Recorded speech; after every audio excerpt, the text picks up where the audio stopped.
Bad lawyer jokes are an old genre, but if you're a consumer, finding a client-focused practice is serious. If you're an attorney, understanding today's ethical duty of care is critical. Anchored by current headlines and showcasing major legal minds, Ethical-ish speaks to consumers and attorneys about the modern, transparent law practice. Sponsored by Case Status, powered by LawPods.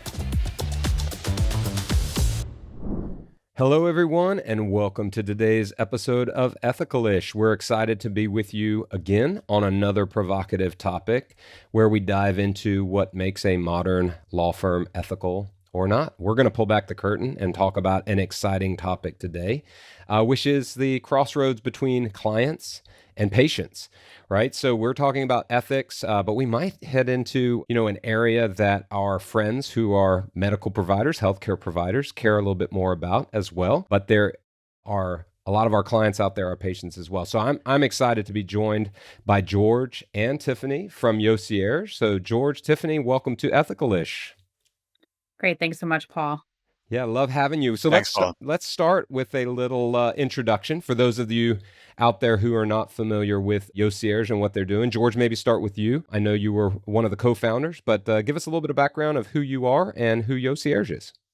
Sure. So my name is George Bessenyei, and I'm a computer programmer by training. I kind of ended up by chance running a record retrieval company. I have a good friend named Bob Gagin who has a very successful personal injury firm in Philadelphia, and they were struggling getting medical records. That was back in 2017, so it's a good 7-8 years ago. So they were the first clients. Coming from Europe, originally from Hungary, I had no idea about. I didn't even know this industry existed, to be honest. So we had a lot of legal clients. I helped them with IT and networking kind of challenges, but I didn't know that record retrieval existed before 2017 and before my friend told me about it. And then I started doing it just for them, and I compared the other providers they had and what's going on, and it just didn't look right to me. So I thought there's a huge opportunity here. They were being charged probably 3 times what they're supposed to for the same services. So it was a huge success, and they ordered a lot of records for their practice. And towards the end of 17, we opened up to any law firm, basically. Our original client base was from Center City, Philadelphia. Basically every bigger law firm there is a client still up to this day. So that was our original market and opened nationwide. It's been a huge success. I mean, thanks to the team, for example, Tiffanny, what we put together, and growing like crazy. So we are very happy about where we are. Yeah, and thank you for having me. Yeah, absolutely. We love having you. And again, it's a provocative topic. I can think of myself. I always like to be the least common denominator as the consumer patient out there. I have had to get those records on occasion myself. And I can tell you, I wish I had a technical degree to figure it out. Sometimes you're doing it with paper copies. So certainly a challenging area, and we'll dive into that a little bit more. Tiffanny, I know you come from the healthcare sort of background. So tell us a little bit about yourself. Yeah, Paul, thanks so much. So Tiffanny Angel, I'm a 20-year veteran of healthcare technology. I worked actually managing medical practices. So I never even thought of the term client. It was always patient in my early 20s. So working in health tech, you're still always, doing right by the patient, finding the right record for the right patient at the right time. So I've been through the myriad of, working on very complex hospital data migrations, data extractions, and I understand what's involved when it comes to dealing with so many different vendor applications. So, meeting George and coming over to the legal tech space, I didn't really understand how law firms were facing some of the same frustrations. But, I definitely wanted to help solve some problems, on this side. So that's why we're talking. Yeah, no, it makes a lot of sense. I mean, I love the parallels between medicine and being a legal professional and helping everyday people. Both are out there, in that space. And we think about the HIPAA guidelines, or, you can lose your medical license if you don't follow confidentiality, right? There's a lot of rules there. Our audience has to deal with those same rules when it comes to client confidentiality and the ABA and the individual bars. So certainly interesting where we collide ideas of ABA model rules, HIPAA, and that's ultimately what we want to dive in here because, again, personal injury, workers' comp, mass tort, there are even other areas. You could have a counselor involved, right, where medical records aren't necessarily about a physical injury, but could be tied to something else. And so we intersect as legal professionals all the time with these, laws with medical records. So I think you guys are at the crossroads. So let's dive in a little bit. So, what is that overlap? How do you guys look at that when you're talking to both sides of the equation? Do you see them as different, HIPAA and legal ethics? Are they the same? Break that down. And either one of you can take the question first. Yeah, I'm happy to answer that. So, really, when we look at HIPAA and legal ethics overlapping, the overlap is really more than what attorneys realize. The consequences of ignoring that overlap can really be serious. HIPAA, as we know, governs access and disclosures, but the ABA model rules govern what you should do ethically. So, we often see firms unintentionally violating both when they delegate record retrieval to third parties that cut corners. So, it's important, when they're selecting, different vendors that they're compliant with the most, recent guidelines and certifications. George, did you want to speak to that a little bit more in depth?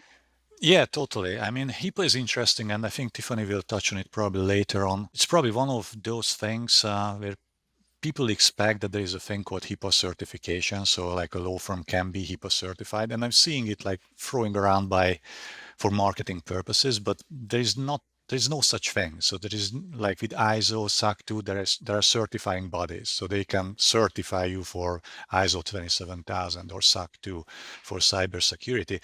But for HIPAA, there is no such thing. There are private organizations either claiming it or promoting in a way that it looks like they are certifying you, but they don't really. Regardless, there are multiple questions here. One is, does your law firm falling under HIPAA? And that's a complex question. I mean, we have a CLE on it, which takes an hour. And there's no easy answer to it. I would say like 80% of the cases, if it's a plaintiff firm, most likely you are not falling under HIPAA, but obviously you have to follow ABA guidelines. If you're a defense firm, it's a whole different story. I would say most likely you are falling under HIPAA because of the clients you serve. But it's way more complicated than that, and we don't have enough time for that. So I think that's the first thing to identify. And then the ABA guidelines, absolutely. So if I guess common sense kind of guides people here, whether they are falling under HIPAA or not. And I think a good practice is to get a certification either for ISO or SOC 2 and expect that from your vendors. And we see it more and more. I think we got our first ISO certificate probably 2020 would be my guess. So not that long ago. And to our board of directors, I kind of looked stupid, to be honest, because we spent a fortune on it and nobody cared about it. So I remember explaining them, yeah, this is expensive and people will eventually ask for it. And this is important because not many record retrieval company had that back in 2020. So it was kind of new. And we didn't have like any client asking about it for like 2 years. But lately that changed a lot. So it's pretty much becoming a requirement, and we are very happy to see that. So ISO 27000 or SOC 2 or both, it's getting more important. Yeah, I'm glad you brought that up. I mean, we talked about that with another guest of Ethical-ish. Constance Anastopoulos is a professor at Charleston Law School and UCLA. We hit on that quite a bit, and you'd actually be surprised, George, how many vendors there are out in the legal tech space that don't adhere to that standard, and that risk can hit you in a couple of different ways. So I'm glad that you brought that up, and it's worth restating over and over again, because if we can get our audience to look for that and ask for that and demand that, that's going to up level everything that we're doing in the space, and we can stop seeing 750,000 hack attacks on law firms since 2020. We can start to reduce that number.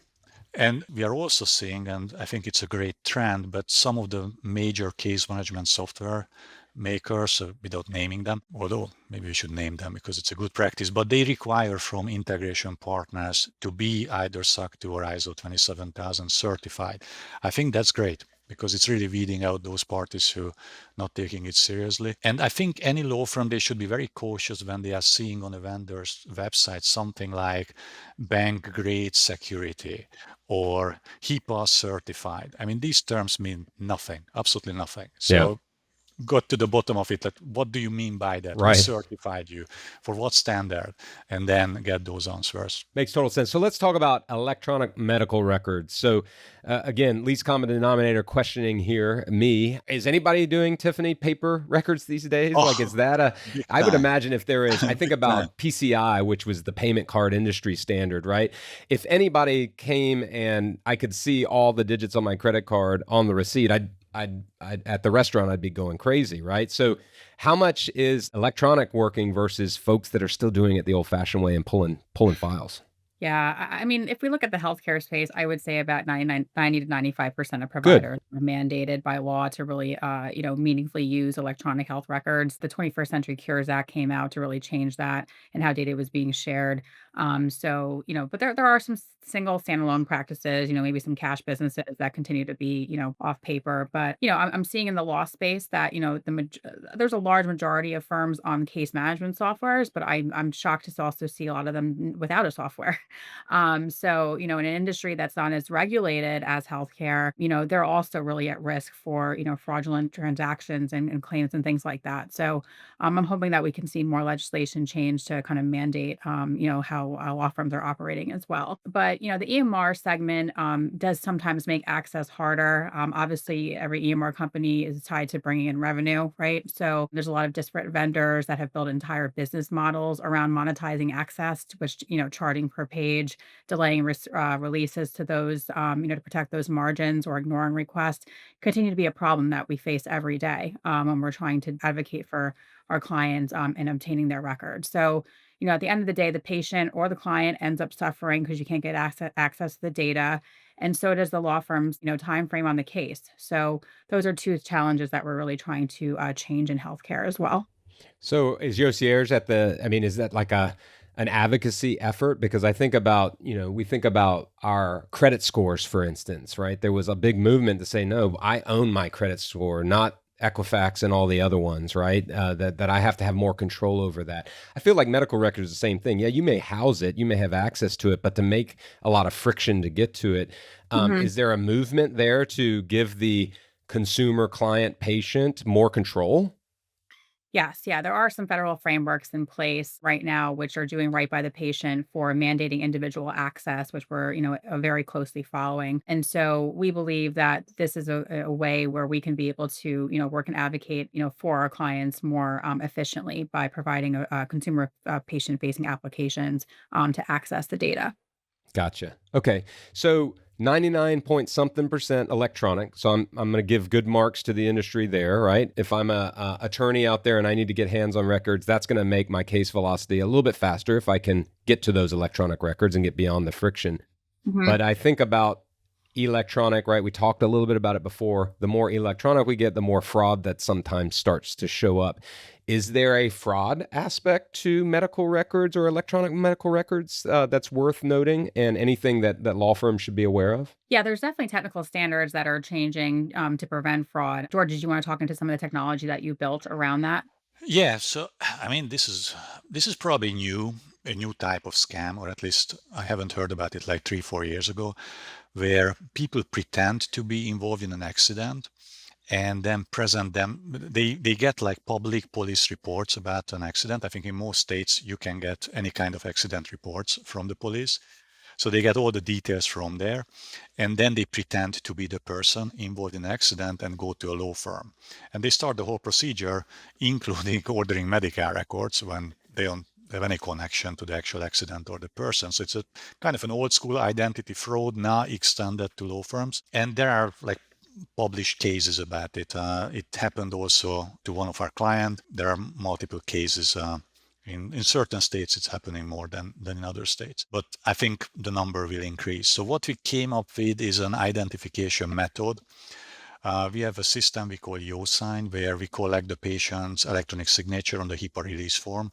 It used to be very simple. We send them a text message. They put in some personal identifiers. So we are making sure we are talking to the person and they sign it electronically. So because of all this fraud happening, we extended it to follow an NIST standard called IAL2, which means they have to create a live selfie, the patient, photo of their ID, And if they are all matching and we back check with the DMV in the states where we can actually back check, which is pretty much most states, we back check with the DMV, we can be assured that's really the person we are talking to. That's when they can sign the HIPAA release form. And then the law firm can be also assured that this is really the person they presented themselves as a client. Interestingly, I think 2 weeks after we started, right, Tiffany? I think it was around that time, we already caught a fraudulent application to a law firm in California. So the guy presented himself with a fake ID, pretended to be somebody and signed up for the law firm for a case. So that was great. And it was in beta phase, the whole thing. So we were like, wow, this can't be real. It's already catching on. But I think the fact that they have to do this probably could deter more fraudsters immediately. Yeah, no, deterrence. I love that. That's, I hope that you just dispatch the location, the geolocation to the FBI and they just go pick this person up. But so coming back to the attorney side of this, are they, let's say the fraudster gets all the way through and the attorney represents them all the way through. What's It happened. What is the liability there on the attorney side for I guess I don't want to say enabling, but yeah, what's the downside for the attorney? I'd imagine there is one. Yeah, I mean, there's definitely financial implications that could be at risk. Definitely a disciplinary actions we're finding are also ruled by the court if you're not doing your due diligence on your client. We actually had research that there was prior case law that cited some Yeah, of there are the- like 4 or 5 published cases. Yeah. Yeah. So, having safeguards in place to do due diligence on your client ahead of time is something that, I mean, we're seeing that in the healthcare space that this is being adapted. If we look at companies like Clear and ID Me, they're doing patient references, at the point of care when they check in via a kiosk at the healthcare, practice. So what's deterring law firms from following those same type of protocols? Yeah. No, that's very interesting. And I love how you've deployed this tool, right? That's connected to, every client patient out there and to be able to use those biometrics. I'm actually applying for something with my son and I've got to do kind of an FBI background check. And I was doing fingerprints the other day. And I Did you fail? I thought to my, well, they were a lot of smudges. We don't want to know the results. All I'm wondering is if the government's going to accept my, because this old retired cop and I were trying to get it and we just, so the idea that technology is out there and you guys are using it, to sort of help protect the law firm, but also to potentially be the deterrent that ultimately we all need. So that's pretty powerful. And again, I'd never thought about that from a fraud standpoint. So it's good to know and good for the listeners out there to be protected against. Changing a little bit gears, because I know that not only like there's intelligence you're using, I don't know if artificial intelligence to do that biometric and those connections, obviously there's a lot of modeling that's required. I'm curious where the intersection is with, data-driven solutions, AI. We've even heard some firms that will maybe do some AI to mine their existing cases or records to see if there's maybe something else that could be associated, right? They may be working with a motor vehicle accident, but because they have access to all these records, they might see a mass tort, mesothelioma, Exactly. or Camp Lejeune. Is there anything in that area around AI that's a slippery slope from your guys' point of view when it comes to the record side of this? Yeah, I can definitely add some context to that. I think that, I mean, we primarily focus on a lot of single event as well as mass tort cases, right? So if you're looking to look at data-driven insights, and you're surfacing, data around claims like Roundup exposure from a patient's history that they weren't aware of, that could be a form of advocacy, right? But if you're mining data without consent or context, then you're really on the edge of exploitation. So it's really important that you're transparent, and consent really drives that process. No, very, very interesting. Well, again, I've gotten a chance to work closely not only with y'all, but really law firms that are using both Case Status and YoCierge and some of our other collective solutions together in the tech stack.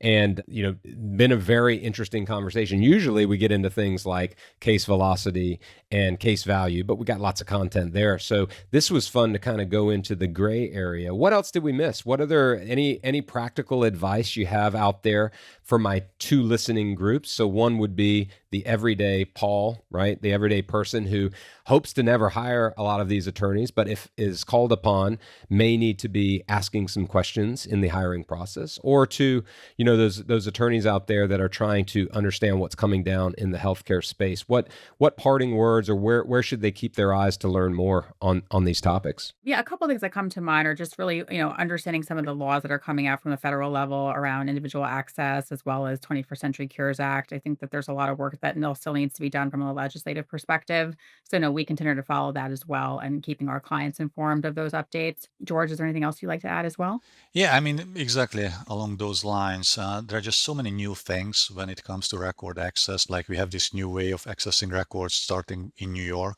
basically with the same selfie procedure. What I described, you can get records from any New York provider super cheap and super fast in a matter of hours instead of 20, 30 days sometimes. And I think more and more states adding possibilities like that. We are definitely driving this force and signing up agreements with multiple states. Delaware will be operational next week, I hope. And then we are adding additional probably 3 to 4 states pretty soon as well. So it's just there are a lot of changes in the whole industry. I think is the interest of your client, the patient, to keep track of those, because eventually always the client pays those high record fees, even if the law firm advancing it initially. So it's good to get those records cheap and fast instead of keep them waiting for God knows how long sometimes. Yeah. Mhm. No, I definitely think you guys are the X factor. So you got to definitely check out YoCierge if you haven't heard of them. Clearly, they're the experts. You guys are translating a lot of complex ideas for our legal professionals, for anybody out there. So sounds like you're the folks we should be talking to keep a pulse on how all of the individual states are traversing, as well as the federal regulations. But George, Tiffanny, really appreciate you taking some time on Ethical-ish. We'll keep an eye on you guys as we go down these paths and look for more information. But thanks again for joining us. Thanks, Paul. George, Paul. Thank you for joining us on Ethical-ish. If you like what you hear, you can subscribe. We are on most of the popular podcast platforms. And we look forward to bringing you some exciting topics in the future. So we will, quote unquote, see you next time. Thanks so much. Lawyers and legal consumers, you are our audience and our biggest strength. If you find Ethical-ish a good investment of your time, please spread the word. Until next time. Sponsored by Case Status, powered by Law Pods.